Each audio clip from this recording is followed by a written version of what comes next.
নিজেদের স্কিনের যত্ন মানেই কিন্তু হেলদি স্কিন। হেলদি স্কিন তখনই পাবে যখন নিজেদের স্কিনের যত্ন নেবে।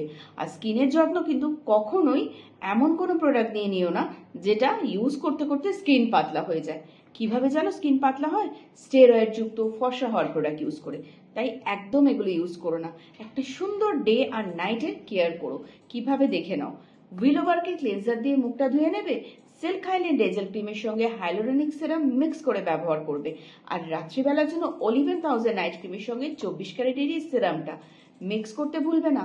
24 ক্যারেটের সিরামটা প্রথমে ভালো করে শেক করে মিক্স করে নেবে গোল্ডগুলো, তারপরে 3 থেকে 4 ফোঁটা এই অলিভের মধ্যে মিক্স করে মুখের মধ্যে অ্যাপ্লাই করবে। প্রতিদিন ব্যবহার করতে করতে স্কিনটাও হেলদি হয়ে যাচ্ছে, তার সঙ্গে সঙ্গে রিপেয়ার হচ্ছে, আর পাতলা স্কিন একেবারে ঠিক হয়ে যাচ্ছে। তাহলে ভয় না পেয়ে স্কিন রিপেয়ার করো ন্যাচারাল কেয়ার দিয়ে, আর তার সঙ্গে সঙ্গে হেলদি ডায়েট মেনটেন করো।